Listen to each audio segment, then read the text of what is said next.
Ya, Unit perpustakaan. unit perpustakaan. Okey.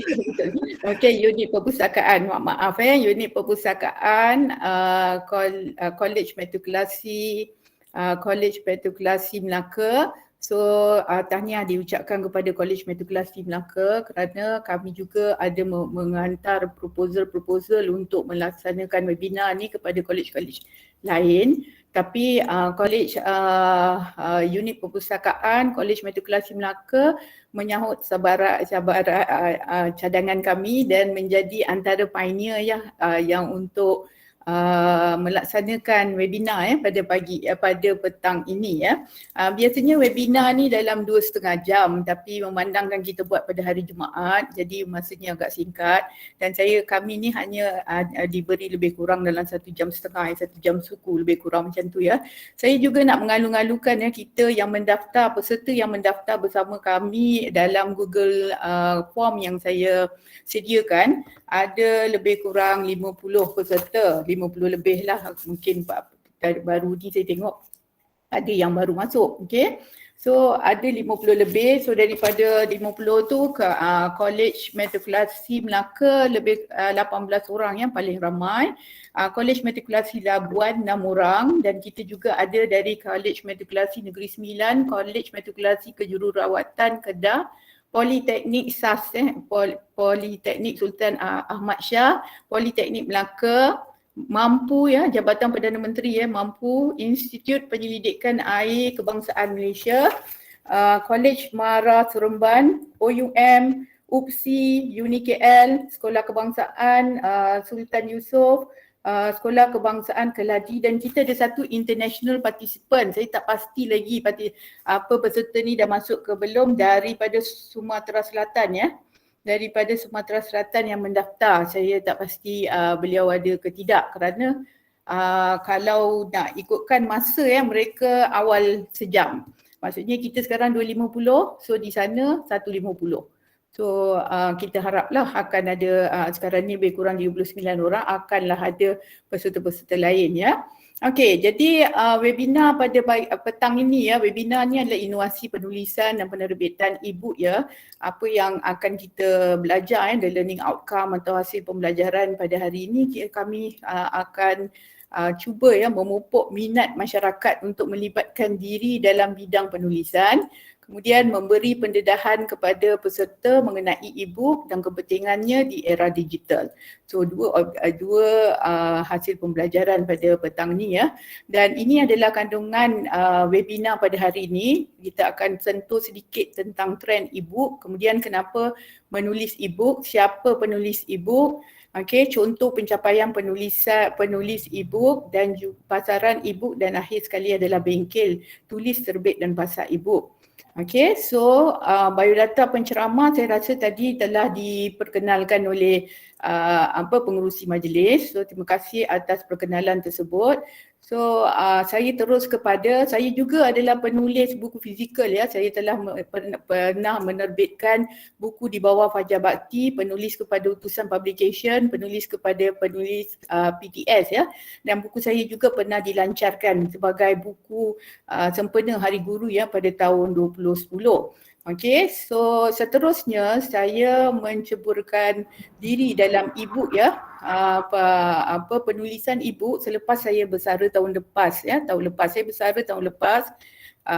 Dan selepas itu saya sebenarnya nak tulis buku fizikal lagi kerana saya berhenti ya pada satu ketika saya terpaksa berhenti menulis buku fizikal kerana buku fizikal ni ada kekangan-kekangan masa yang diambil untuk menyiapkan satu buku. Jadi pada ketika itu saya diperkenalkan dengan e-book ya, penekanan dengan e-book. Saya juga masuk bengkel online e-book, bengkel webinar macam ni pun saya tak masuk. Saya terus cari mana bengkel e-book. So ada yang bagi saya perkenalkan kepada saya dan saya masuk dan saya nak katakan dalam tempoh lebih kurang 6 bulan saya telah menghasilkan 12 buah e-book ya yang telah saya tulis ya yang bengkel berkaitan dengan bidang kepakaran saya, iaitu kajian tindakan dan kepimpinan pendidikan. Dan begitu juga beberapa buku-buku santai lah, pergi-pergi buku masak, buku travelog ya. Jadi buku e-book ni bila kita tulis diterbitkan sekali tapi boleh dijual berkali-kali. Okey. Seterusnya Dr. Niza. Assalamualaikum warahmatullahi wabarakatuh. Saya harap suara saya jelas. Jelas doktor. Okey, secara ringkas, terima kasih kepada penganjur iaitu Unit Perpustakaan Kolej Matrikulasi Melaka. Okey, saya dari latar belakang computer science dan kemudian bidang pengkhususan saya adalah interactive media. Okey, latar belakang itulah boleh dilihat di kaca skrin tu, iaitu daripada International College Syariah Melaka sebenarnya, Bentang Pensyarah dan Pentadbir. Kemudian saya menyambung pengajian pada 2016, 2020 bila tamat saya berkecimpung dalam dunia penulisan e-book sepenuh masa dengan beberapa projek lain lah. Okey, jadi seterusnya secara ringkas kembali awal dalam dunia penulisan saya bermula daripada bengkel. Saya pun seperti Dr. Mumtaz terus masuk ke bengkel dan mengasah bakatlah perlahan-lahan membina daripada bawah sehinggalah sekarang alhamdulillah saya telah menulis 22 telah menulis dan menerbitkan 22 e-book yang rata-ratanya adalah bergenrekan akademik ya, sebab sekarang saya pun sering setiap minggu menganjurkan sesi sembang santai master dan PhD secara percuma untuk membantu rakan-rakan daripada kalangan pasca siswaza yang sedang bergelut dalam perjalanan yang mencabar ni. Okey, jadi banyaklah buku saya di situ. Selain daripada itu, oleh kerana saya adalah pengasas kek lapis pembuat dan pengasas. Jadi buku resepi pun ada dan kemudian adalah beberapa tips panduan kehidupan yang saya tuliskan. Sebenarnya ini yang tahun lepas punya. Jadi jumlah sekarang alhamdulillah mencecah 22. Okey, itu sahaja saya rasa. Ya, Dr. Mumtaz, saya teruskan. Okey, so terima kasih kepada Dr. Niza. Okey, so trend e-book ya. So saya akan mulakan dengan trend e-book. Kita kena tahu kenapa kita cakap pasal e-book ni ada pasaran atau tidak ya, ada tak bagaimana trend e-book. Okey, kalau kita lihat di sini ya, slide ni menunjukkan pada daripada 2020 hingga 2025 dalam tempoh masa ni, kalau Malaysia kita dekat sinilah, Malaysia di sini kita mempunyai e-book ya, pasaran e-book Malaysia dijangka berkembang pada kadar yang sangat pantas. Okay, so kalau kita lihat sekarang ni pun waktu pandemik tu dah banyak kita dah beralih e-book, modul dan sebagainya dan dia akan terus berkembang. Okay, dan selain pada tu trend e-book di Malaysia ni kajian pada tahun 2018 ni, kajian yang baru lagi saya cari tak dapat lagi ya.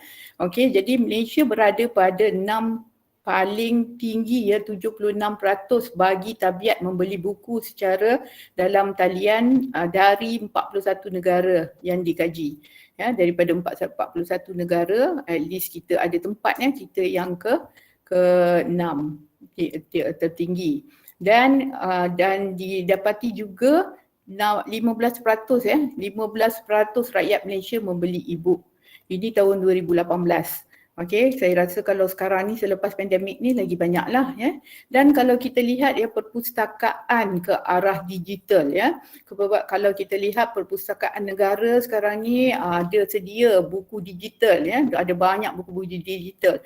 So, apabila kita menulis buku digital, jika kita mengambil EISBN ya, nombor dia ISBN kan, nombor buku tu. Kalau kita mengambil EISBN, kita perlu serahkan soft copy selepas kita terbitkan, selepas mereka bagi, kita kata kita terbit bila, selepas tarikh terbit tu kita kena serahkan kopi buku kita kepada perpustakaan negara.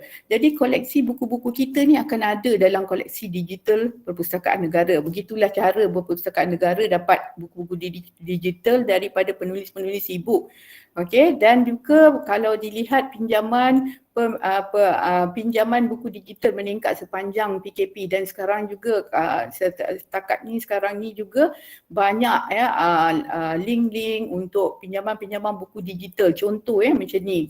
Ni adalah salah satu daripada kursus yang dianjurkan oleh Perpustakaan Negara, dan mereka ni memang anjurkan banyak kursus-kursus ni. Almost every week ada kursus free online. Jadi kita cuma daftar masuk, kita kena alert yang ada kursus ni dan kita boleh masuk. Dan ini daripada Sage. Sage Publication ni kita tahu satu publication yang sangat established, terkenal, dan Sage Publication juga telah beralih kepada mereka dah ada e-book dan pada bengkel webinar ni diterangkan macam mana nak akses, tapi melalui Perpustakaan Negara, sebab Perpustakaan Negara juga melanggan buku-buku e-book luar negara, e-book penerbit antarabangsa. Ini salah satu ya, ada lagi banyak penerbit lain. Okay, so saya akan teruskan ya, setakat ni boleh follow ya.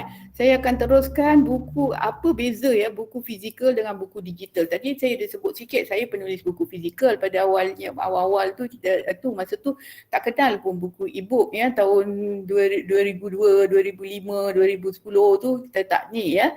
Jadi buku fizikal dengan buku digital ya. Satu perbezaan dia, buku fizikal ni kos dia mahal. Okey, sebab kos percetakan, kertas kita nak cetak kertas, dakwat, semua ni mahal. Tapi buku digital tak ada kos dia murah. Kos dia adalah ilmu kita, masa penulis tu dia duduk buat. Tapi kadang-kadang dia bila menulis buku e-book ni, dia menjadi satu terapi untuk kita. Macam kita tahu sekarang ni ada terapi biblioterapi ya, baca buku selain pada membaca, bila kita ada ni membaca buku, menulis buku dapat mengurangkan stres. Tapi janganlah tulis buku e-book yang menambahkan stres. Contohnya nak siapkan modul ni, deadline ni bila kena hantar apa semua, itu stres pula nanti ni kan. Jadi kita kena aturkan macam mana kita nak siapkan buku kita ya. Itu semua akan diajar di bengkel nanti. Jadi kos dia mahal dan kemudian ruang penyimpanan besar ya. Of course lah, bila kita beli buku-buku fizikal nak simpan dia mesti kena ada rak. Saya ada satu bilik kat atas, yang satu bilik itu adalah penuh dengan buku-buku fizikal yang daripada saya, buku-buku yang saya beli. Saya suka beli buku dan saya jadi satu koleksi, dan sekarang ni saya ada lebih daripada 100, almost 200 e-book hanya di dalam laptop saya. Mana saya pergi saya boleh buka dan baca. Okey, tidak perlu ruang di dalam gadget saja. Proses lama semakkan editing, ini memang cukup lama. Saya rasa, saya yakin ramai peserta-peserta sini pun ada yang mesti dah ada yang pernah menulis buku fizikal. Dan kita kalau kita terbitkan di rumah penerbit maksudnya publication, macam contoh saya kata saya penulis kepada Fajar Bakti, keputusan publication, lepas tu PTS semua, maknanya kita kena penuhi apa syarat-syarat yang dikeluarkan oleh pihak publication, sebab mereka akan tahu. In fact, design, kadang-kadang tajuk kita pun ditukarnya ya. So proses editing tu lama ya. Paling awal saya punya buku editing adalah 8 bulan, paling lewat 2 tahun. Saya pun dah hampir lupa ada buku macam tu saya hantar, dan kemudian selepas 2 tahun baru datang, buku puan ni ada benda ni, kena tukar benda ni. Okey. So sangat lama. Tapi proses bagi buku digital adalah sangat cepat dan mudah. Ya, sangat cepat dan mudah. Macam contoh saya kata dalam tempoh 6 bulan saya boleh terbitkan 12 buah e-book. Maksudnya lebih kurang 2 buah 2 minggu. Itu paling lambat, itu paling santai-santai buat. Ya, kalau betul-betul fokus tu dalam seminggu pun boleh siap satu e-book. Okay, so proses hantar maksudnya proses penghantaran dan sebagainya. Kalau buku fizikal ni dia adalah manual, post. Jadi lama masa yang kita ambil untuk ambil dan ni. Tapi kalau buku digital ni dia secara automatic sistem jimat masa. Minta aja, kalau saya dia letak jugalah buku saya di dalam Shopee ya. Jadi bila kat Shopee orang beli je dapat Shopee bagi notification, saya terus message kepada pembeli, suruh bagi email dengan nombor telefon dan email, sebab saya akan hantar kepada dua-dua lah, maksudnya ke email dengan ni. So kalau cepatlah pembeli bagi, cepatlah buku tu akan sampai kepada pembeli.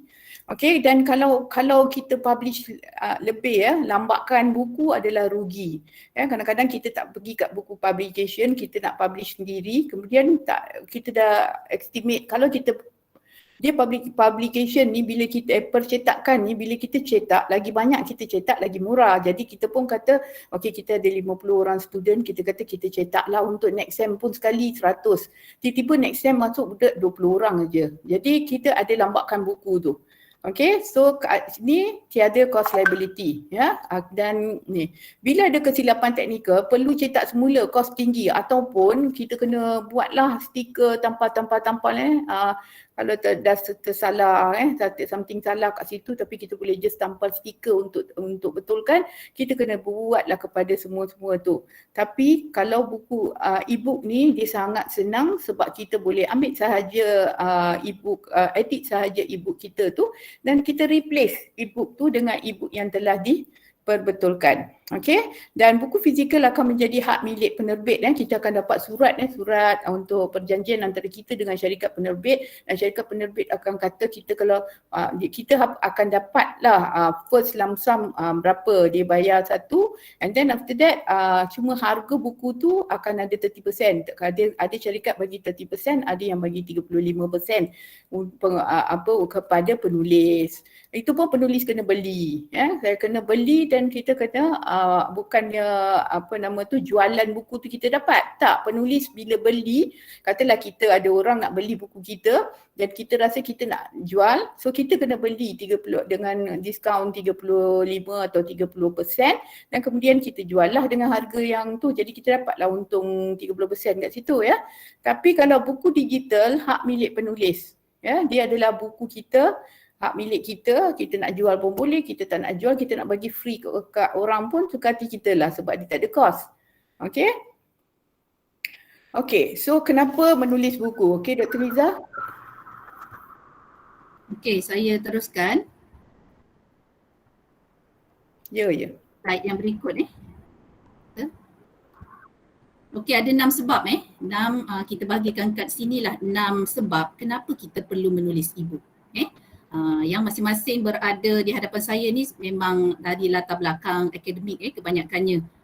Jadi satu peluang besar, satu potensi besar lah di dalam kerjaya profesional masing-masing untuk menjadi asas kepada penulisan e-book tu patut berlaku. Okey, di dalam era ICT pada masa kini kita berharap sebenarnya sangat ramai boleh berkongsikan ilmu pengetahuan. Lebih ramai lebih bagus. Okey, jadi perkongsian ilmu ni bukan sahaja terbatas kepada bidang kemahiran kita secara formal, malah turut informal macam saya buat kek lapis kan, saya bukukan juga, buku digital kan dia. Okey, menjual dan membuatlah. Okey, yang bidang kita kemahiran di pejabat, formaliti kita contohnya kita di dalam bidang akademik. Jadi kita ada kepakaran akademik yang boleh dikongsikan pengajaran, penyeliaan, kolaborasi dengan industri, kolaborasi dengan kerjasama dengan MQA dan macam-macam yang kita boleh buku digitalkan dia. Kemudian kalau kita ada ilmu masakan, chef-chef, tukang-tukang jahit yang mana mereka boleh mensasarkan kandungan perkongsian mereka tu kepada orang yang memerlukan. Betapa ramai kat sana, di luar sana sebenarnya yang menagih kemahuan, yang ada kemahuan untuk mendapatkan ilmu-ilmu yang mereka ingin pelajari. Doktor-doktor, staff nurse di hospital, institusi perubatan bolehlah berkongsikan idea-idea ataupun rawatan-rawatan, contoh macam rawatan untuk perubatan asas, tips untuk mengatasi penyakit ataupun mengurangkan risiko penyakit kanser misalnya, boleh berkongsikan kepada orang awam, peniaga dan ahli, para asatizah misalnya, banyak benda yang boleh dikongsikan. Jadi ilmu itu menjadi satu perkara yang sangat bagus untuk kita sharekan kepada masyarakat. Okay, itu pertamalah kenapa penulisan itu mesti berlaku. Okay, penyampaian ilmu kepada masyarakat ataupun kumpulan sasaran, kita panggil niche. Okey, yang keduanya sebagai sumber pendapatan. Okey, e-book tu sendiri, apabila kita boleh pecahkan kepada dua bahagian. Sama ada kita nak sharekan kepada kumpulan yang kita sasarkan ataupun kita akan jadikan bahan jualan kepada rakan-rakan. Oleh kerana kos dia rendah, jadi kos pengeluaran dan penerbitan dia, jadi kita boleh jual e-book tu dengan kos yang atau harga jualan tu boleh jadi rendah, RM8, RM10, RM12, RM16 dan sangat mengujakanlah bila orang lain tahu, keluarga rakan-rakan semua tahu yang e-book boleh diperolehi dengan kos yang rendah, jadi mereka akan rasa teruja nak membeli. Bahan modul pendidikan dan sebagainya kita boleh kongsikan. Bahan bengkel penulisan, misalnya lah kalau saya mengajar Canva kan, Canva Facilitator, jadi bahan-bahan untuk yang saya ada di dalam bengkel penulisan e-book menggunakan Canva misalnya, saya boleh bukukan dia, buku digitalkan dia supaya menjadi panduan untuk para peserta bengkel ikut kan step by step. Apa mereka patut buat sekian lah menggunakan perisian-perisian Canva ataupun yang lain-lain daripada tu. Okey, yang terakhir ni di dalam sumber pendapatan bahan latihan bengkel. Apa sahaja elemen yang berkaitan kita boleh masukkan sebagai dokumen digital dan boleh dijual dengan harga ataupun kos yang rendah. Okey, tingkatkan kredibiliti. Okey, dengan adanya e-book seseorang penulis akan mendapat kepercayaan daripada warga masyarakat kerana mereka tahu kita ada ilmu insya-Allah. Kita ada ilmu walaupun sedikit kita boleh kongsikan kepada mereka yang perlu. Kepakaran. Kepakaran kita tu sayanglah kalau hanya terikat mungkin di dalam tempat kerja sahaja. Misalnya lah saya nak tuliskan kandungan dalam tesis kepada, dia bukan setakat sampai kepada para pelajar master dan PhD saja. Saya nak kongsikan kepada warga yang lain ibu-ibu yang mungkin nak sambung PhD suri rumah, tak ada masalah. Jadi apabila kita tulis e-book, kandungan tu kita akan tulis dengan secara santai. Dipenuhi pula dengan elemen-elemen grafik yang menyukakan orang yang membaca. Mereka akan tertarik kerana layout dia tidak formal. Walaupun isi kandungannya sebenarnya ilmiah. Jadi dengan itu dia menjadi cara untuk menyampaikan kepada yang lain-lain yang bukan setakat terikat kepada dunia pendidikan yang kita bekerja sahaja. Right? Dan daya tarikan juga daya tarikan format hormat respectiveness lah daripada warga masyarakat, terutama golongan yang kita sasarkan untuk kita kembangkan ilmu pengetahuan kita dan juga bersamaan. Misalnya lah kita nak kongsikan macam saya resepi jadi orang yang berada dalam platform Kek Lapis contoh kan, mereka akan suka nak berkongsi, mereka tahu kita ada e-book, jadi mereka akan kontak dan boleh bertukar-tukar fikiran tentang apa sahaja yang berkaitan dengan dunia Kek Lapis kami contoh persamaan. Okey, kisah hidup misalnya, ada seorang menuliskan kisah hidupnya memelihara anak OKU. Jadi apabila warga pembaca di luar yang ada juga anak OKU, mereka akan rasa dekat dengan penulis tersebut apabila membaca tulisan ilmiah, tulisan hasil karya ibu OKU yang menjaga anak. Jadi dia rasa macam ada persamaan dan akan ada community nanti Okey, impian. Hasrat yang kita boleh raih hasrat yang mana menjadi penulis ni akan membentuk impian seseorang yang ingin berkongsikan kisah hidup, pengalaman, pengalaman, kemahiran dia lah kepada warga masyarakat. Jadi impian tu insya-Allah boleh tercapai dan dengan platform e-book, impian tu akan menjadi lebih mudah untuk diraih. Okey, momen merakam sejarah, momen-momen kita bersama keluarga misalnya percutian, travel dan sebagainya, kehidupan di kampung pada masa lampau yang mana kita apabila di buku digitalkan, kita boleh baca balik anak-anak cucu kita nanti akan datang boleh mengenang semula kenangan bersama-sama dengan datuk nenek ayah ibu mereka dalam bentuk yang tersusun di dalam sebuah dokumen digital, di dalam sebuah buku digital. Jadi mereka senang kita senanglah nak hadam kalau momen tersebut dapat dirakamkan.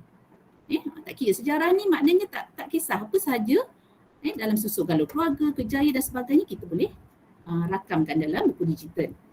Okey, dan yang terakhir dan saya rasa paling insya-Allah kita harapkan adalah sebagai amal jariah kita terutama pada kehidupan selepas kita meninggal dunia kelak, insya-Allah dia akan menjadi legasi kepada keluarga, kenalan-kenalan kita, dan insyaAllah mudah-mudahan pahala kita berpanjangan dengan adanya konten yang dapat dimanfaatkan oleh ramai orang di luar. Okey, motivasi untuk menulis. Penerusan menulis ni sebenarnya memerlukan kesabaran, ketekunan yang tinggi. Ni saya kongsikan sikitlah ada 4 yang mana saya ada apply dia dalam kaedah penulisan saya. Berkongsi tip dan pengalaman kepada yang memerlukan. Jadi apabila kita rasa nak kongsi kepada orang, mudah-mudahan dia akan menjadi satu motivasi kepada kita sendiri untuk buat, tulis dalam keadaan yang jangan letakkan diri dalam keadaan stres. Kita mesti susun jadual sebaiknya supaya kita dapat alirkan apa yang kita nak tulis tu dengan rasa tidak tertekan, seronok, menjadi terapi. Okay, yang keduanya, menulis sambil beramal. Macam mana saya sebut tadi, dia akan menjadi legasi ilmu yang kita nak kongsikan kepada generasi akan datang. Dan mudah-mudahan generasi akan datang tu boleh kembangkan lagi apa yang kita kongsikan di dalam buku digital kita. Galakkan kepada orang lain untuk sama-sama menulis perkara-perkara positif. Ini penting. Sebab tu kita kena suarakan. Suara dalam buku tu kita sampaikan. Suara kita tu sampai ke dalam minda orang lain hanya dengan perkara-perkara positif, insyaAllah. Okay, dan satu lagi, dia menjadi terapi minda yang menghilangkan kepenatan kita selain daripada kerja-kerja hakiki yang ada, insyaAllah. Okay, seterusnya, siapa penulis? Okay, di sini saya kongsikan beberapa profession. Tapi sebelum tu sebenarnya kalau nak jadi penulis ni, sebenarnya tidak ada halangan kepada sesiapa pun boleh menulis, kerana setiap orang pun memang ada ilmu, ada pengetahuan dalam bidang masing-masing lah. Kan setiap orang takkan sama, tetapi mesti ada pengetahuan yang mereka ada. Pengalaman, mereka akan melalui satu fasa-fasa tertentu dalam kehidupan yang mungkin boleh dijadikan iktibar, sempadan kepada orang lain. Jadi mereka boleh kongsikan, dan setiap orang pun manusia dijadikan Allah ni memang ada penuh dengan perasaan. Ada happy, suka, gembira, sedih, emosi, berbagai-bagai. Jadi oleh itu patutlah dicoretkan agar menjadi sempadan kepada yang lain-lain juga. Right? Okey, siapa yang boleh menulis? Okey, yang pertama, yang kerja dari rumah, work from home kan. Okey, macam saya lah. Okey, work from home, satu, boleh menulis dari rumah. Mereka yang ingin membantu keluarga untuk tambah pendapatan. Yang seterusnya, suri rumah. Suri rumah ni insyaAllah walaupun memang kerja suri rumah banyak, tetapi boleh selit-selitkan masa tu untuk menulis sambil-sambil menjaga. Tips-tips menjadi suri rumah yang berjaya misalkan, bolehlah keluar tajuk tu kan. Okey. Penganggur tetapi ada kemahiran. Mereka yang mempunyai hobi posting di Facebook, di MySpace, WeChat, Instagram kan. Mana-mana yang sepatutnya hobi yang untuk membantu ataupun menghasilkan guides ke, tips ke untuk orang lain kan, macam pelajar ke, siapa-siapalah warga masyarakat, misalkan ada doktor kan, rajin kan ramai kita tengok boleh menulis dengan baik, dengan cantik bahasanya di Facebook atau di mana-mana. Mereka patutlah membuku digital kan hasil karya mereka sebab follower mereka pun biasanya ramai. Pelajar yang inginkan duit tambahan, pelajar boleh mengambil peluang untuk membukukan modul ataupun kisah mereka belajar dan lain-lain apa yang mereka ikuti di dalam universiti dan sebagainya, mereka boleh bukukan dan boleh jual hasil tersebut. Pesara yang banyak masa dan pengalaman, ni of course lah kan, pesara ni banyak dia punya pengalaman hidup, pengalaman berkejaya sebelum ni yang boleh di-sharekan.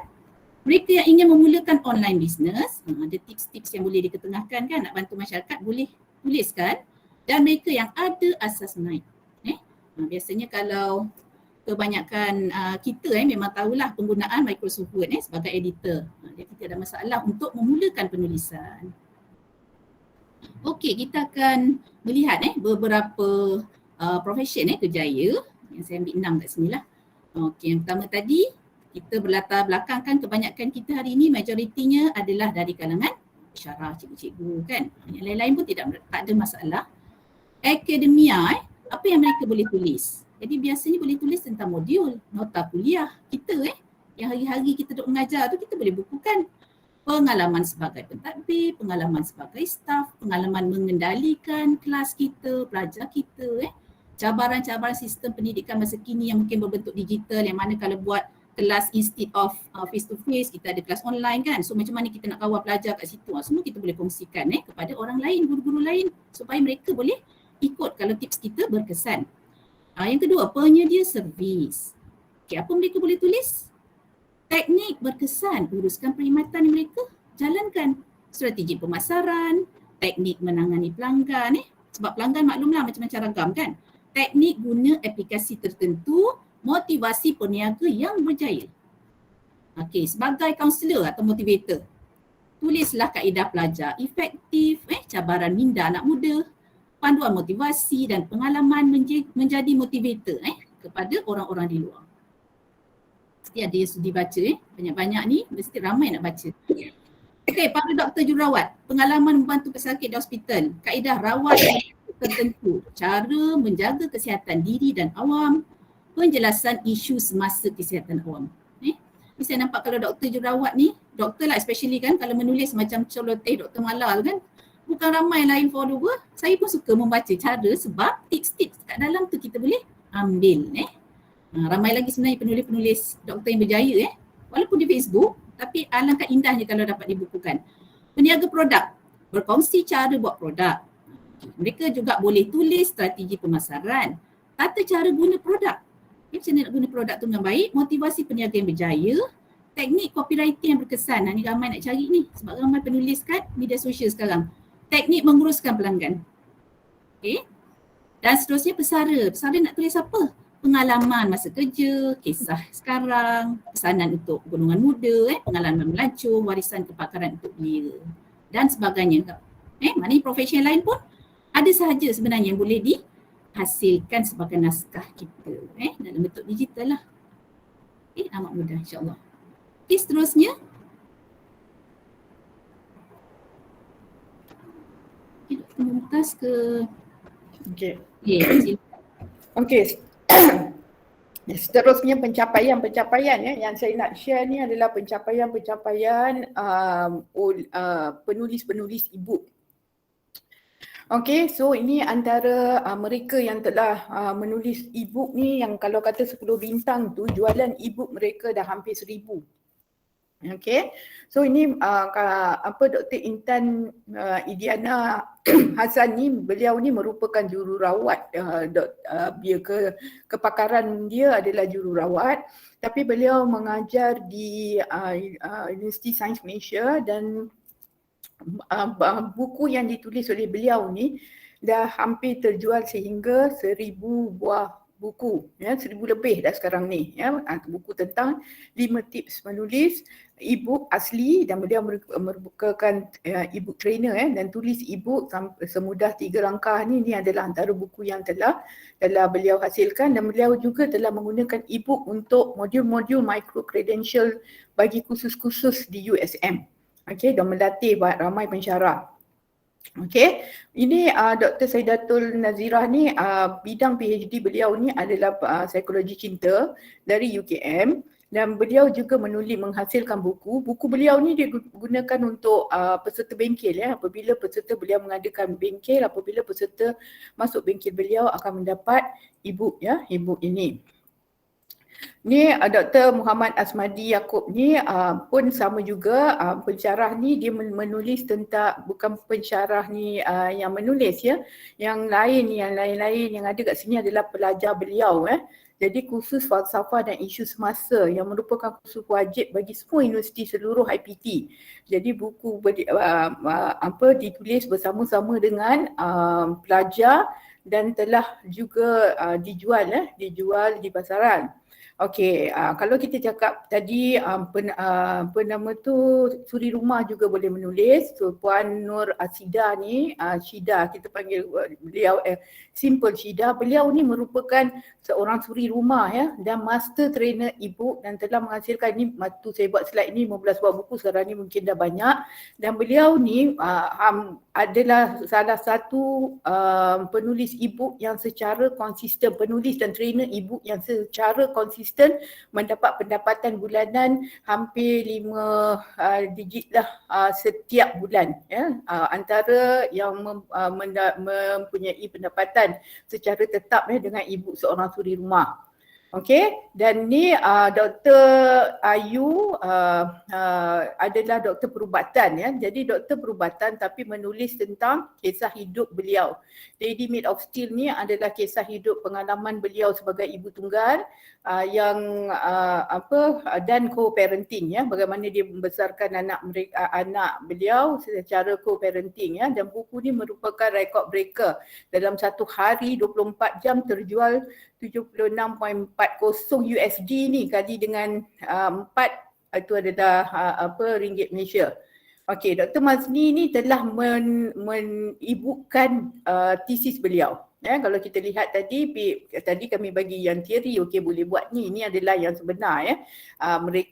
Beliau ni membuat PhD tentang pendidikan awal kanak-kanak, dan dalam PhD beliau ni beliau membuat beberapa teknik-teknik, bukan beberapa lah, aktiviti pembelajaran bidang asas ni dalam tesis beliau yang beliau telah hasilkan.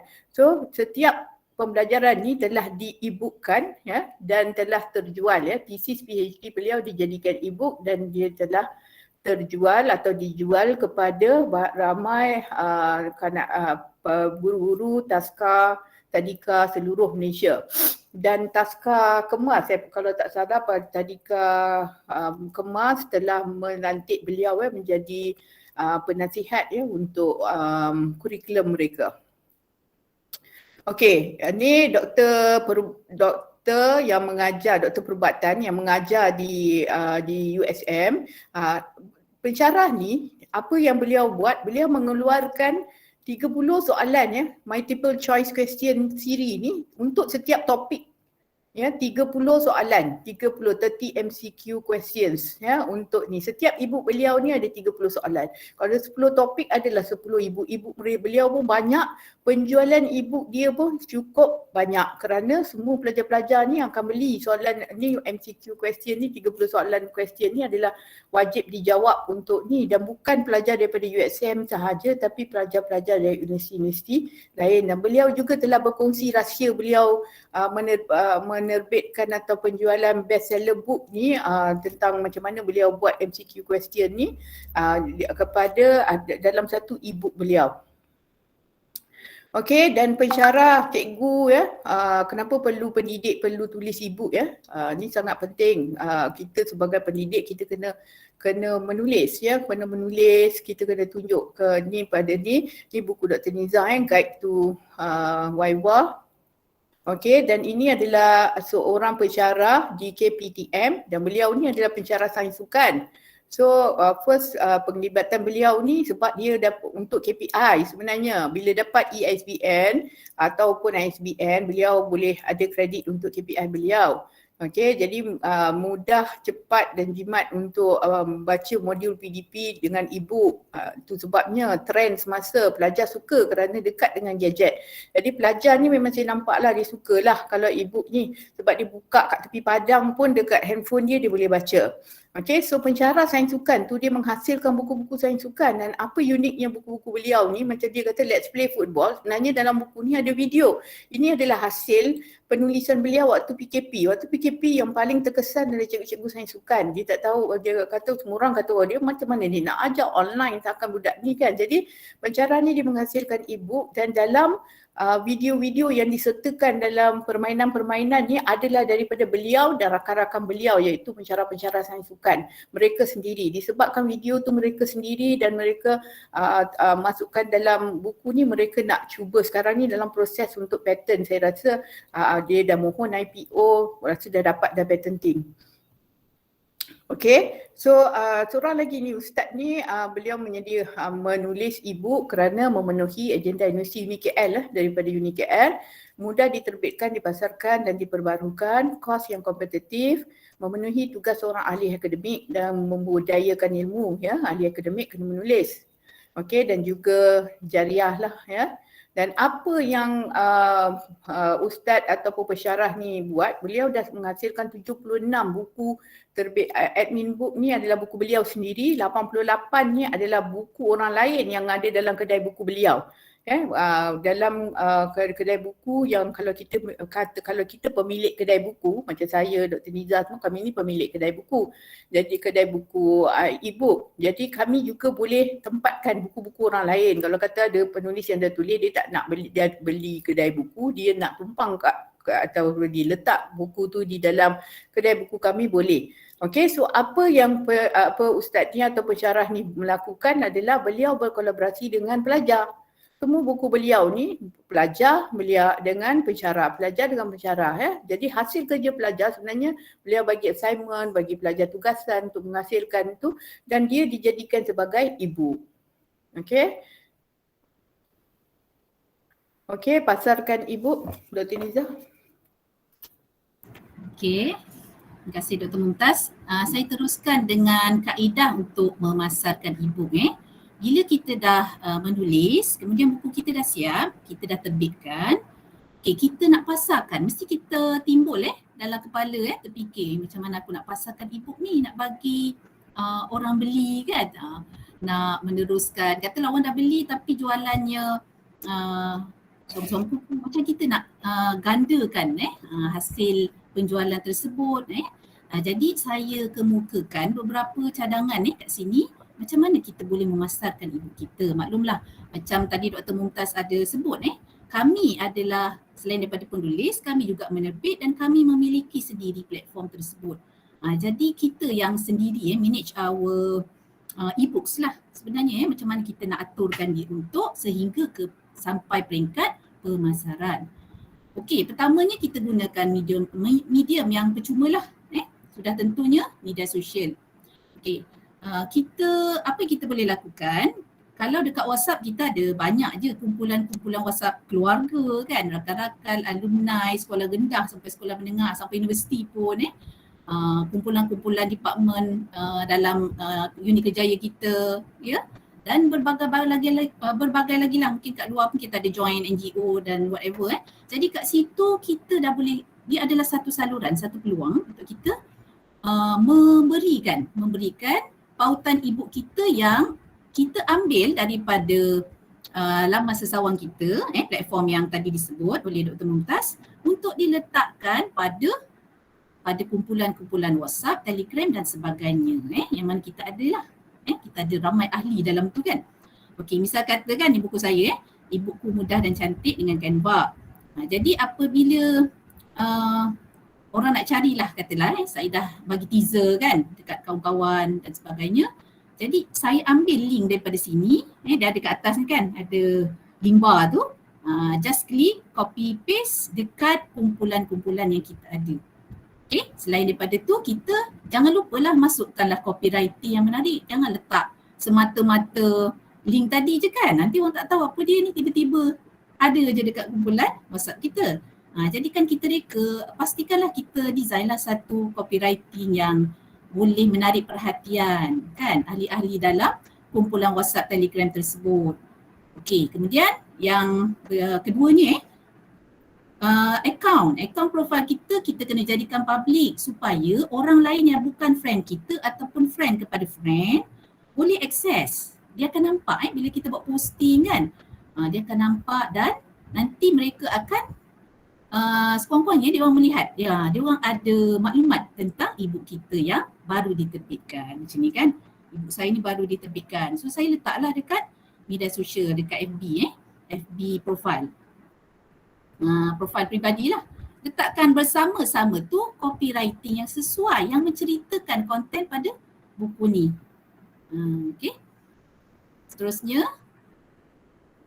cara yang keduanya, wujudkan satu halaman media sosial. Kita boleh sama ada tak berbayar, organik lah kita panggil dia, ataupun yang berbayar, FB Ads. Dua-dua pun boleh. Sebaiknya kita gunakan FB Ads lah bila keadaan memerlukan. Tapi kalau kita wujudkan halaman itu untuk membentuk komuniti e-book. Maksudnya kalau kita ni genre pendidikan, contohlah saya tulis banyak e-book untuk perjalanan PhD kan. Sebab nak bagi motivasi kat orang lain untuk habiskan PhD. Jadi follower saya akan masuk melihat dan bila makin bertambah, itu sebenarnya satu peluang kita untuk berterusan menyebarluaskan e-book kita, gunakan halaman di media sosial lah, mula-mula free. Nanti kalau rasa perlu kita bolehlah buat investment sikit untuk bagi engagement yang lebih banyak, view yang lebih banyak kepada e-book kita.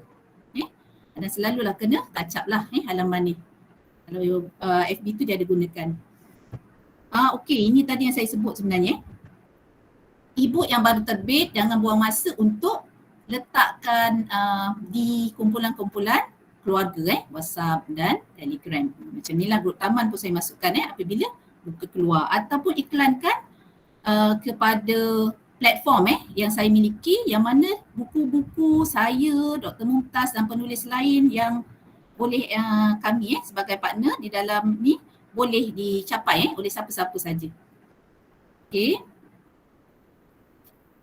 Okey, cara yang boleh dibuat juga iaitu menggunakan Shopee dan Amazon. Shopee dan Amazon ni ada rakan saya tidak buat, Dr. Mumtaz ada. Boleh membantu kita dari segi pemasaran juga. Cumanya kalau kita di platform Shopee, kita jual e-book, kita kena sentiasa pantau. Sebab Shopee ni dia tak boleh lambat. Notification daripada Shopee tu kalau keluar, kita cepat-cepatlah tengok kalau ada pembeli yang nak beli. Maknanya kita kena manage lah. Kita kena manage kita punya urusan penjualan dan apa-apa transaksi yang ada di dalam ni. Kena lihat selalu. Okey, dia punya kelebihan tentulah kerana bilangan pengguna dan pembeli yang ramai. Tapi macam platform yang saya dan Dr. Mumtaz tadi miliki, yang ni lah yang dikenali sebagai Event Choice e-book business platform, kami tidak perlu memantau pun. Jadi setiap masa dia akan beroperasi selama 24 jam tanpa henti. Apabila e-book kami di-upload, dimuat naikkan, upload ke dalam platform ni, kemudian diterbitkan. Jadi kalau penjualan berlaku melalui transaksi, jadi itu semua dilakukan oleh sistem ini yang bekerja tanpa henti selama 24 jam. Ni kita boleh bincangkan lanjut sekiranya saudara-saudari dan rakan-rakan sekalian mengikuti bengkel tulis terbit pasar kami, insyaAllah. Okey, Dr. Mumtaz. Okey, seterusnya kita dah sampai kepada hampir penghujung lah bengkel penulisan yang ditawarkan. So daripada introduction ataupun perkenalan kepada e-book, apa beza e-book dengan buku fizikal, apa faedah-faedah, siapa boleh tulis e-book, siapa yang boleh menghasilkan e-book, apa bentuk e-book yang boleh dihasilkan dan mendapat sambutan ataupun pasaran. Semua tu kita perlu menghadiri bengkel yang lebih fokus kepada penulisan e-book. So bengkel penulisan yang ditawarkan adalah boleh individual coaching ada juga, tapi kami tak pernah buat lah. Ramai yang buat ni adalah certified advisor dari di KL ni, HQ KL tu banyak sebab ada permintaan secara peribadi ni one-to-one coaching lah, datang duduk macam kita bagi personal tuition kat anak kita kan. So kita pula yang ambil ni, so adalah harganya yang juga bengkel secara online bengkel-bengkel yang kami anjurkan adalah bengkel secara online. Dia bengkel di dalam, walaupun dia bengkel secara online, ada hands on maksudnya dalam bengkel ni akan diajar bagaimana nak menulis buku menggunakan Canva. Jadi Canva ni adalah satu perisian yang kita boleh guna untuk menulis dengan baik, dengan mudah sangat. Saya sendiri pun saya tak kenal pun Canva ni, tapi selepas saya berkenalan lepas ikuti bengkel, ada saya belajar guna PowerPoint, guna Canva, tapi saya rasa Canva ni sangat mudah. Okey, ini akan diajar dalam bengkel online. Begitu juga bengkel secara bersemuka. Jika ada permintaan, kami akan hadir untuk memberi bengkel secara bersemuka untuk mengikut kesesuaian institusi. Ada juga INSPIM, ada panggil, ada berbincang dengan kami macam mana apa konten-konten dia dan sebagainya. Jika ada, sebab waktu PKP memang online semualah, so sekarang ni dah terbuka untuk bengkel secara bersemuka. So apa yang akan diajar dalam bengkel penulisan, penerbitan dan pemasaran e-book ni adalah e-book dan potensinya. Kami akan tunjukkan apa potensi-potensi, apa jenis e-book, apa e-book yang berpotensi. teknik dan idea menulis pantas, macam mana kita nak menulis dengan pantas, cipta tajuk dan cover. Cover ni kulit macam mana nak cipta tajuk, macam mana nak cipta kulit buku, dan kulit buku sangat penting nanti dalam making akan diterangkan. Dan tulis e-book dengan Canva, ini ada hands-on bersama-sama peserta. Okay, kita minta peserta buka dan kita akan ajar step by step. Dr. Niza akan ajar step by step kat sini. Hak cipta terpelihara ini sangat penting. Takut kita pergi buat e-book ambil-ambil daripada tempat-tempat lain, kemudian kena sue dengan sebab hak cipta ambil orang punya, tak tengok copyright. Okay, so ini pun ada cara macam mana nak cari bahan-bahan dia, macam mana kita nak gunakan bahan apa yang boleh guna dan sebagainya akan diajar. Memohon EISBN ini sangat penting juga, macam mana kita nak mohon dari perpustakaan negara. Permohonan ni percuma sahaja. Permohonan untuk EISBN atau ISBN ni adalah secara percuma sahaja di perpustakaan negara. Dan ni kalau kita permohonan persendirian, dia suar terbit penerbit suar terbit, jadi kita akan self-publish lah. Kita self-publish author, kita publish sendiri buku kita. So kita akan ajar macam mana cara nak mohon.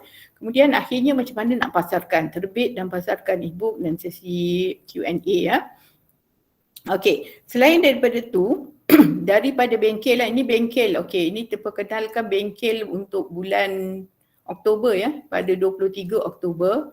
23 Oktober pada hari Ahad 8.30 sampai pukul 1 tengah hari. So dalam bengkel ni saya dan Dr. Niza dan kami akan jemput kalau penceramah jemputan. Jika peserta lebih daripada 10 orang kami akan jemput, dan beliau ni merupakan CEO dan juga Presiden Kelab Penulis Muda Malaysia, Presiden Kelab Usahawan e-book Malaysia, dan beliau juga CEO MSTA Sendirian Berhad. Jadi dalam apa yang dapat daripada bengkel ni, dapat follow up berterusan saya dan Dr. Niza, semua peserta-peserta bengkel kami dari bulan 1, ada yang dah lama saya daripada bulan 1 lah. Dr. Niza mungkin dah lama. Sebelum tu pun ada peserta masih lagi follow up dengan kami, sebab follow up berterusan ni kalau boleh kami bagi sehingga jadi the first e-book terbit e-book pertama. Kalau dia dah terbitkan e-book pertama, maknanya dia dah go through all the process from the beginning sampai proses terbit dan jual. Jadi lepas tu okeylah, tak ada kami akan buat kelas secara berterusan. Maknanya 1 hour ni kami akan buka, bagi tahu, bergilir untuk peserta masuk untuk tanya apa-apa saja. Kalau sesi saya pun boleh tanya pasal Canva ke, pasal apa. Kalau sesi Dr. Niza pun boleh tanya apa saja. sijil e-cert akan diberi kepada penyertaan peserta. Kemudian platform e-book yang kami sebut-sebut daripada tadi, saya ada kedai buku, saya ada platform tu, platform e-book percuma akan diberi untuk trial, guna untuk 3 bulan kepada semua peserta. Boleh masuk dan masuk nak buat apa kan, dapatlah $3. Sebenarnya bila dapat link platform free tu dapat $3. $3 ni nak buat apa? Shopping lah, belilah buku dalam tu. Sebab buku kat sini, buku dalam $2 pun dah ada. $2 tu RM8. Minimum adalah RM8 harga buku dalam platform tu. Jadi sebab tu kalau buku saya tu RM8 tu saya letak paling minimum. Kalau ada RM5 saya letak RM5 kot. Tapi sebab dia kata minimum RM8, so RM8 lah. So platform ni boleh masuk. Dan platform e-book ni, bila kita nak menulis dalam platform e-book ni, kalau kita dapat masuk dalam platform ni, gunakan platform ni, satu kita boleh belilah guna $3 tu untuk beli. Satu lagi, kita juga boleh tengok preview buku-buku orang lain. Kita boleh type kat situ, kita nak tulis buku berkenaan apa, cancer survivor. So kita tulis pasal ni, ada orang tulis satu, lepas tu bukalah buku tu, bila preview, dapat preview 10 muka surat. 10 muka surat depan tu kita dah boleh tengok apa ditulis, siapa author ni. Lepas tu kandungan selalunya akan masuk dalam 10 muka surat tu, kita dah tahu kandungan buku tu.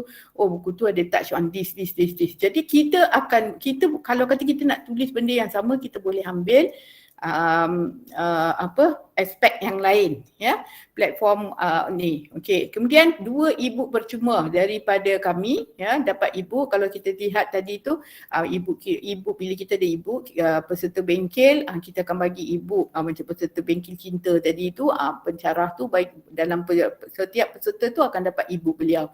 So dalam bengkel kami juga akan dapat e-book, satu daripada saya dan satu daripada Dr. Niza. Okay, so and then template e-book, ada template e-book akan diberi untuk kita gunakan untuk para peserta menggunakan untuk menulis. Okay, so siapa yang berminat boleh daftar dan harga asal bagi bengkel ini adalah RM180, harga promosi adalah RM130. Tapi untuk hari ini, untuk KMM, College Matrikulasi Melaka dan juga peserta yang sertai yang isi Google Form ni apa semua, yang sertai bengkel pada hari ini adalah RM100 seorang hari ini sahaja. Esok sebelum jika pendaftaran dan pembayaran dibuat sebelum pukul 12 tengah hari. Selepas tu harga ada lagi, kita buka lagi tapi harga dia dah kembali kepada RM130. Okey. So apa lagi ya, macam individual coaching yang saya bagi tahu tadi, okey, ni adalah antara harga-harga yang yang diletakkan oleh pihak syarikat pihak ibu pejabat. Dia ada limit juga, nanti ada yang pergi buat amal jariah, dia tak ambil duit ke apa ke, nanti memberi kesan kepada orang-orang lain kan. So ini adalah harga-harga yang ditetapkan oleh pihak ibu pejabat. Bengkel secara bersemuka, okay, so ini adalah harga ni bengkel face to face, tapi walau bagaimanapun penganjur bengkel juga boleh penganjuran bengkel disesuaikan atau customize mengikut bajet dan keperluan institusi. Boleh ikut keperluan, boleh berbincang dengan kami.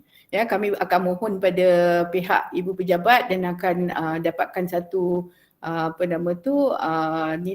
satu perbincangan lah, macam Inspin baru ni dia nak package sehari dia tak nak harga ikut orang, so dia boleh masuk berapa orang pun, so berapa okay. So kami masih lagi menerima ya tawaran-tawaran seperti itulah. Okey, jadi kepada yang berminat boleh sertai bengkel tulis terbit dan pasak e-book.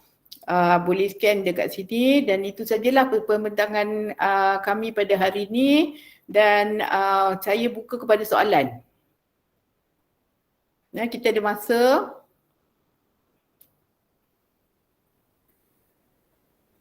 Boleh tanya apa-apa sahaja ya berkaitan dengan berkaitan dengan e-book ke, penulisan e-book ke, terbit e-book ke, boleh buka kepada soalan.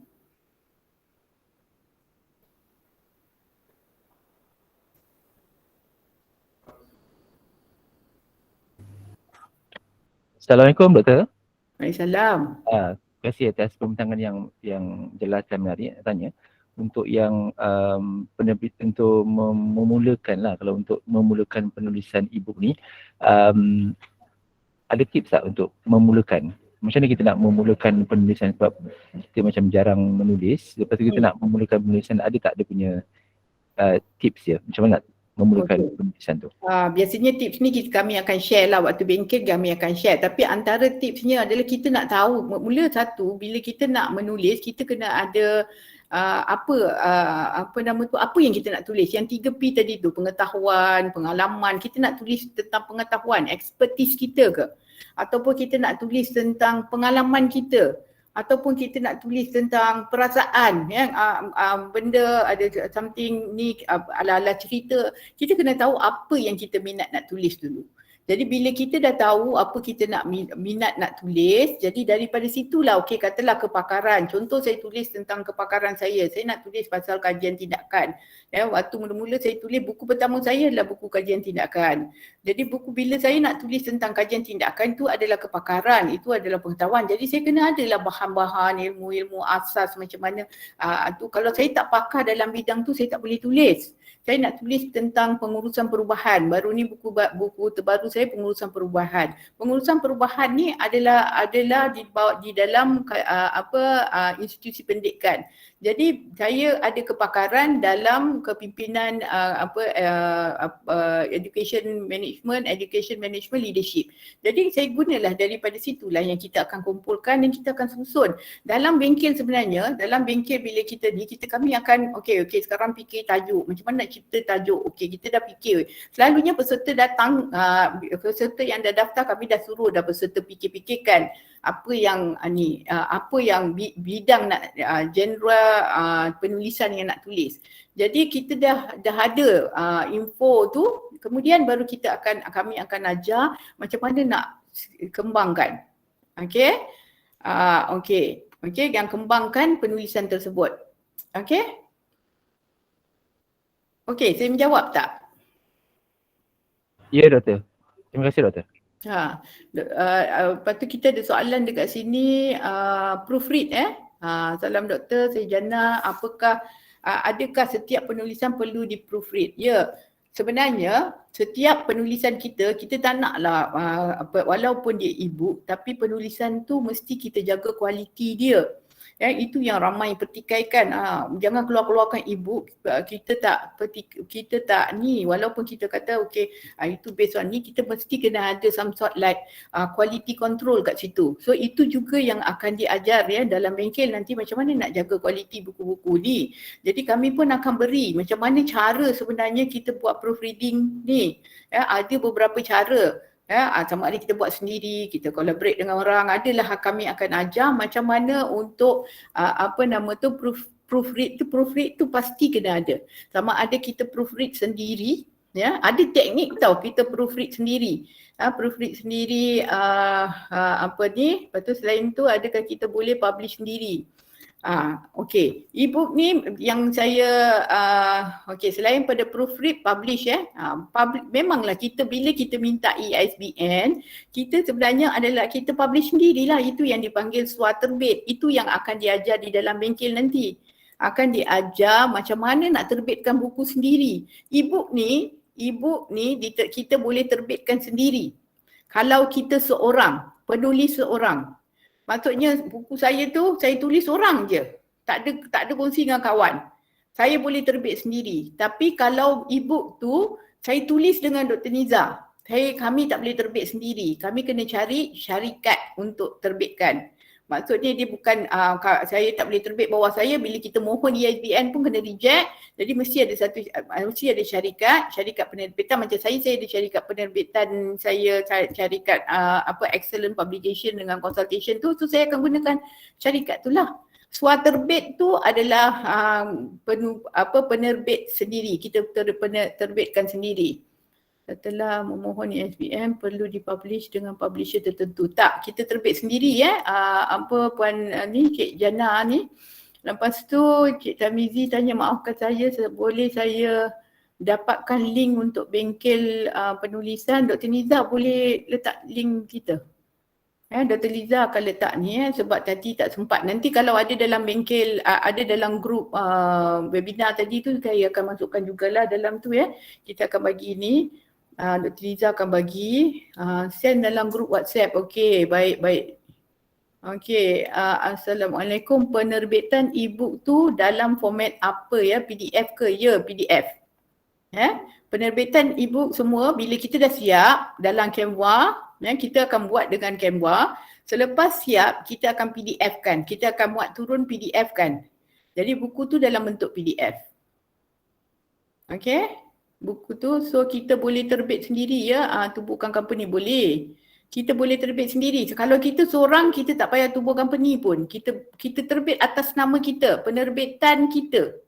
Penerbitan kita sendiri atas nama kita. Kalau kita tulis seorang, kalau kita kalau kita menulis bersama rakan atau seorang, 3 orang ke, kan tadi ada penulis yang tulis dengan 5 orang apa semua, itu kalau kita dah ada college dah jadi penerbit, macam kalau kat KMM ni mintalah perpustakaan untuk jadi penerbit. Kemudian kalau ada dah ada doktor. dah Dekat ada. email memang kami memang Alhamdulillah. Lagi support. senang apa tak ada ni. So terus saja. Kalau lebih dari 2 orang terus minta perpustakaan untuk dapatkan EISBN untuk apa nama tu buku ataupun ni ibu-ibu. Okey ni siapa yang angkat tangan ni? Saya. Okey. Saya Jannah. Doktor, saya memang berminat dah lama nak menulis modul. Saya ada bahan kan. Cuma isu dalam bengkel saya nak tanya. Dalam bengkel tu ada tak diajar tentang bagaimana untuk menjadikan kita punya gambar yang kita cedok tidak apa nanti bila diterbitkan dia tidak tertakluk kepada isu hak cipta. Ya. Kalau dalam bengkel tu kami akan tunjukkan yang bahagian yang ada satu tu kan hak cipta. Dekat hak cipta tu saya kira akan atau kami akan tunjukkan apa jenis-jenis gambar yang kita boleh ambil, yang mana yang kita boleh ambil, yang mana yang kita tak boleh ambil ni. Bawah ni hak cipta terpelihara ni. Ya, di bawah ni kami akan bagikanlah, dan juga bukan saja gambar dalam e-book kita tak perlu letak gambar, bukan hanya letak gambar kita boleh letak link. Maksudnya kita ada eksperimen pelajar, kita buat eksperimen. Okey, kita buat videokan eksperimen tu, kemudian kita upload dalam modul pelajar tu, kita letak. Jadi pelajar terus pergi ke dalam dia beli e-book kita, modul kita tu, bila dia baca ada, dia tekan link tu dia nampak eksperimen tu. Dia tekan link tu akan bawa kepada mana-mana website yang dia boleh rujuk untuk tu. So semua tu adalah akan diajarkanlah step by step lah macam mana kita nak buat. Okey. Okey, ada soalan lagi? Tadi siapa? Terima kasih doktor. Okey, sama. Ada tak okey. Kalau ni ada apa benda, kalau kita guna ISBN Politeknik, boleh ke jual buku tu, dan buku perlu letak harga tak? Okey, kalau kita mohon ISBN ni percuma. Politeknik pun kalau dia mohon daripada library perpustakaan negara tu percuma. Okey, boleh jual atau tidak buku tu dia bergantung kepada kat mana kita, institusi tu bagi tak kita jual. Saya rasa sebab selalunya kalau kita penulis buku fizikal, kita boleh jual tak buku tu? Boleh kan? Jadi tak ada masalah lah. Setakat ni semua yang saya tunjuk yang okey ni pensyarah universiti, pensyarah tu semua menjual buku-buku tu, e-book mereka kepada anak-anak murid mereka, kepada student-student mereka, kepada siapa-siapa public nak beli ke, ada yang pasarkan dekat Shopee sendiri dan jual sendiri, boleh. Perlu tak perlu letak harga. Setakat ni format untuk buku hanya letak ISBN, harganya kita tak letak pada buku. Okey, dan bagaimana nak protect e-book dan pastikan e-book itu dibeli dengan kita. Itulah dia. Itulah yang kami bagi tahu, kita kena ada platform. Okey, yang saya sebut dengan Dr. Nizak, ada platform e-book. So platform e-book ni dia kedai buku yang password protected. Buku kita tu bila orang beli dia tak boleh buka. Okey, dia ada password untuk buka. Jadi kalau kata student kita forward kepada kawan dia, dia kena bagi password dia kepada kawan dia tu, baru kawan tu boleh buka. Dan password ni biasanya nombor telefon lah, nombor telefon, nama. Okay, so kita kalau orang awam ni beli, orang-orang kalau kita pasaran kita beli, dia adalah password protected. So kita menggunakan platform e-book. Jadi platform e-book tu sama ada kita memiliki platform e-book atau kita boleh letak di platform e-book yang dah ada. Contoh macam platform e-book saya, platform e-book Dr. Niza, yang kami boleh ambil unlimited e-book yang boleh masuk dalam kedai buku kami. Okey, dan daripada Puan Rashidah ni, Assalamualaikum Doktor, saya pernah terima e-book yang diberi secara percuma. Adakah penulis boleh mendapat bayaran dari pemberian secara percuma? Tak. Kalau kita bagi secara percuma tak dapat bayaran. Okey, maknanya di tengah sajalah dia buat promosi ke apa ke kan. Dia nak promotekan bayaran produk dia ke biasanya apa nama tu kalau kita orang yang jual produk ni dia akan bagi e-book tu secara percuma untuk kita baca apa dia produk tu dan sebagainya kan. Okey, ada tempoh sah laku password e-book ke tak? Dia sah laku untuk download tu dalam maksudnya bila kita beli e-book, kita dapat e-book, kita kena download e-book tu dalam tempoh 2 minggu. Ya, maksudnya download, simpan kat kita. Kemudian gunalah sepanjang sampai bila kita nak, selagi apa nama tu ada ni kita nak guna boleh. Tapi kalau kita tak download dalam tempoh, kita dah beli and then e-book kita dah dapat, dan kita tak download, kita biarkan e-book tu. Maksudnya kita biarlah nanti besok saya download dah 2 minggu. Masa itulah diorang masing-masing akan message tanya ampun macam mana ni, ibu dah tak boleh buka dah, tak boleh tengok-tengok dah sebulan lebih tak download. Bolehlah nanti kami kena email semula, email semula. Kalau kita tahu daripada siapa kita beli, kita kenalah cari orang tu dan bagi tahu, dan kami akan sebenarnya ada yang minta dekat saya akan check balik, cari balik dia beli bila, kemudian kita email semulalah. Okey? Ada lagi soalan?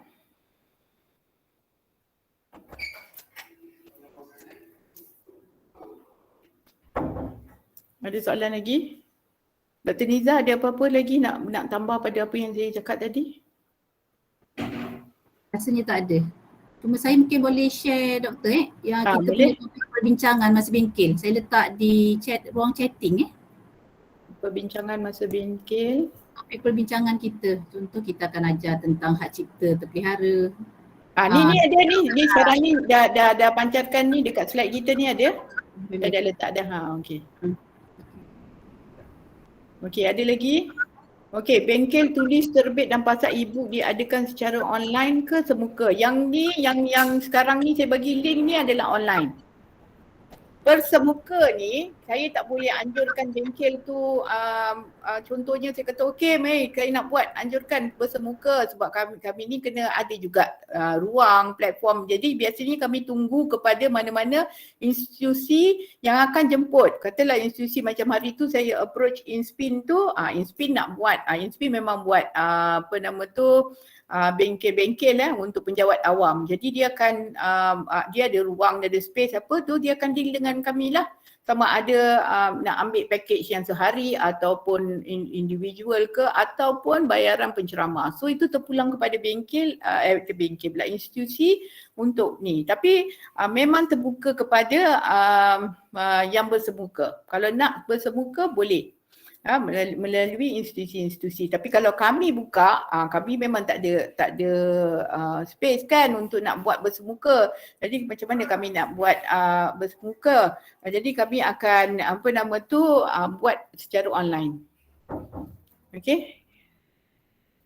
Ada lagi? Assalamualaikum doktor, kita ada banyak idea. Okey, siapa ni? Isamuddin kita ada banyak idea tetapi kurang kreatif. Ada khidmat grafik tak untuk design supaya buku menarik? Okey, saya rasa kalau kita menggunakan Canva tu, kita tak perlu sangat design tau. Sebenarnya Canva ni dia adalah satu platform yang ada contoh-contoh template. Saya rasa Dr. Niza boleh cakap ni. Canva cerita pasal kreatif ni, doktor. Okey, saya ulas sikit tentang Canva. Saya merupakan Canva facilitator lah, telah berbengkel dengan Dr. Rohima daripada USA, memang direct daripada dia. Okey, saya nak terangkan sikit, Canva ni dia perisian reka bentuk untuk sebarang elemen-elemen yang memerlukan 6 media, teks kan. Selain daripada teks, image, video, animation, dan lain-lain. Jadinya dengan menggunakan Canva tu sendiri, kita dah ada bahan. Dan macam mana kita nak design reka bentuk tau, nak susun atur image kita kat mana, lepas tu nak sharpen jelaskan image, nak edit, semuanya boleh dilakukan oleh Canva dengan sebenarnya mudah. Yang penting kita latih gunakan Canva, dia sebenarnya dia very helpful Canva ni untuk penulis-penulis yang ataupun designer yang novice. Novice maksudnya tak ada pengalaman pun, mereka bentuk sendiri bahan dia. Tapi dengan Canva tu dia macam drag and drop. You boleh dia akan provide widget. Dekat situ kita ada teks, kita ada upload, dia ajar kita upload kan. Dia akan provide template yang memang dah siap sedia dekat situ yang kita boleh pilih mengikut style kita nak, topik-topik kita nak kan. Contoh macam kita nak education, adalah di provide beberapa template berpuluh tau tentang education. Okay, kalau kita nak design tentang genre kanak-kanak contoh kan, ada juga. Business saja dia akan provide kita. Jadi kita boleh pilih dekat homepage dia tu lagi dah ada dah. Banyak pilihan yang kita dan saya sebagai pengajar nanti akan terangkan step by step bermula daripada laman induk dia homepage. Apa yang button-button elemen kat situ ada. Jadi insyaAllah lah memang mudah. Pengalaman saya lah ada penulis masa tu dia bakal penulis. Dia baru first time ikut umur 70 lebih. Tapi dengan 70 lebih tu rakan ni dia boleh sendiri buat dengan bimbingan sedikit bimbingan daripada bengkel Canva, dia boleh sendiri design dia punya itu. Walaupun mula-mula tu simple-simple kan, tapi lepas tu bila dia dah menghasilkan lebih daripada satu e-book, dia ada proses lah untuk mereka bentuk, dia boleh buat. Apatah lagi kita insya-Allah kan bergelumang dengan dunia IT kan, insya-Allah saya yakin memang boleh. Itulah Canva Okay, so tak payah takut lah kita kreatif ke tidak ke apa ke. Saya pun tak kreatif. Kan, waktu saya tengok Canva tu bila saya nak guna tu barulah belajar nak Canva. Tapi lepas tu saya kata, wah bila kita ambil drag and drop aja. Kita tak nak suka ni dan ni. Dan kita tak payah takut-takut pun hilang ke apa ke. Kita dah letak, kita tak nak, kita undo je lah dia hilang macam tu. Dia akan save sendiri. Auto save. Jadi kita tak perlu risau dan dia ada aja dekat dalam design-design kita tu. So lama-lama kita dah siap 1-2 design, dia akan jadi cantik. Perkhidmatan grafik ada. Kalau kita nak bayar memang ada di HQ, kami boleh pintakan Kalau betul-betul tak nak grafik juga boleh. Kita nak cari perkhidmatan kalau kita boleh bayar, tak ada, semua ada. Kalau kita ada duit, semua ada perkhidmatannya. Okay. So ada yang tanya ni, Lim tanya bengkel terbit, tulis terbit pasarkan e-book adakan secara online ni biasanya dijalankan pada waktu pejabat ke sebab risau PDP? Tak. Kami biasa buat hari Ahad. Hari Ahad bengkel ni buat bengkel 23 Oktober ni pun pada hari Ahad 8.30 sampai pukul 1. Tapi kalau ada permintaan, kadang-kadang ada yang tak bekerja suri rumah ke apa ke, kalau dia nak weekdays, dia kata tak nak hari Ahad ganggu, dia nak weekdays boleh juga. Okay, so dia upon request ataupun yang mana yang kami cadangkan. Biasanya bengkel ni sebulan sekali lah, daripada bulan 7 ni kami buat sebulan ada sekali lah satu bengkel, sebab bila dapat ada peserta minta, ada peserta kadang-kadang tu kata bengkel bulan 7 dia tak sempat nak masuk, dia nak masuk dia kata bulan depan ada tak, so kami akan buat satu bengkel baru ni pun baru habis bengkel bulan September, 25 September hari tu. So the next one ni 23 Oktober ni lah. Kalau nak join, itulah dia tawaran yang diberi untuk peserta bengkel ni sahaja. Yang tawaran RM100 tu untuk semua staff KMM dan peserta bengkel ni. Sebab kita ada peserta luar pun Okay, so ada tak yang ada soalan lagi?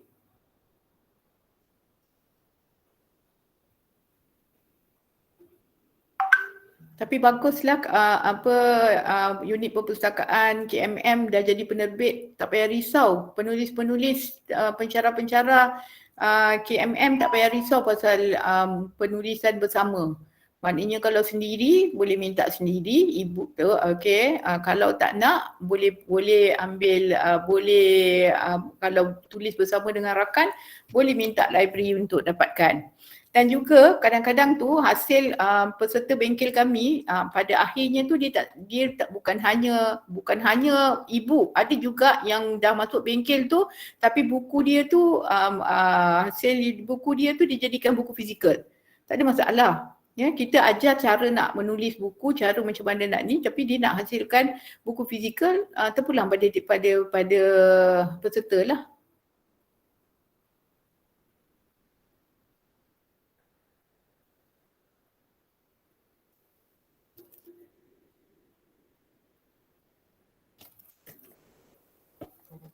Ada? Kalau tak ada, itu sajalah daripada kami. Mungkin ada sesi gambar ke apa, Cik Elmi?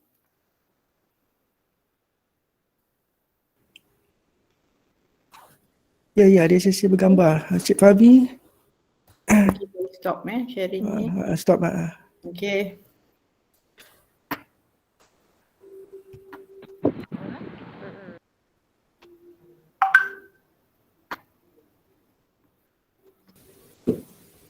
Baiklah hadirin, kita akan teruskan dengan sesi bergambar. Mohon untuk semua buka kamera lah. Jadi kita boleh bergambar.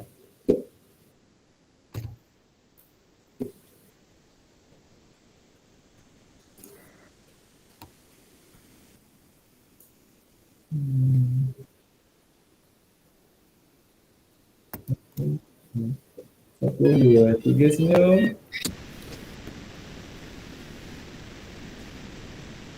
Sekali lagi Sekejap. Satu, dua, tiga, senyum. Okey. Nanti Cik Elmi bagi gambar Boleh, Doktor. Okey, nanti saya share tentang bengkel tu, saya akan share dalam grup apa nama tu, webinar tadi tu. Saya akan masukkan dalam grup tu lah. Okey, so saya ucapkan terima kasih kepada KKM. KKM lah mula. KMM. KMM. Nama kampus mana? Okey. Assalamualaikum. Assalam. Terima kasih Dr. Mumtaz, Dr. Nurliza dan semua. Terima kasih, Doktor. Terima kasih juga kehadiran. Assalamualaikum. Assalamualaikum. Salam.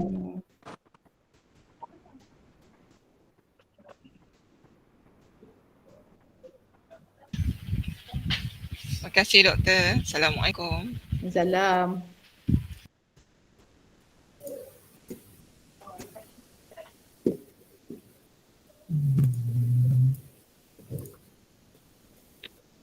Aina.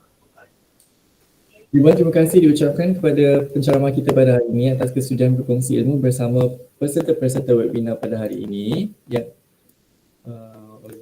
Hadirin yang dihormati, selesai sudah program webinar penulisan dan penerbitan buku digital. Ucapan tahniah buat semua peserta yang memberi kerjasama sangat tunggu sehingga selesai.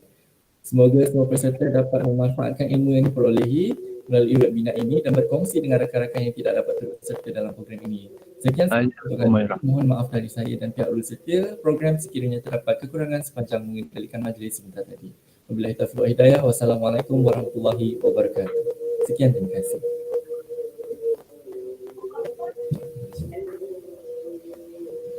Asma.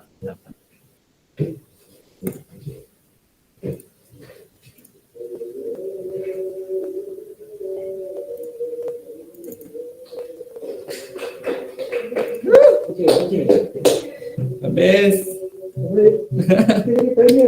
Hah? Final?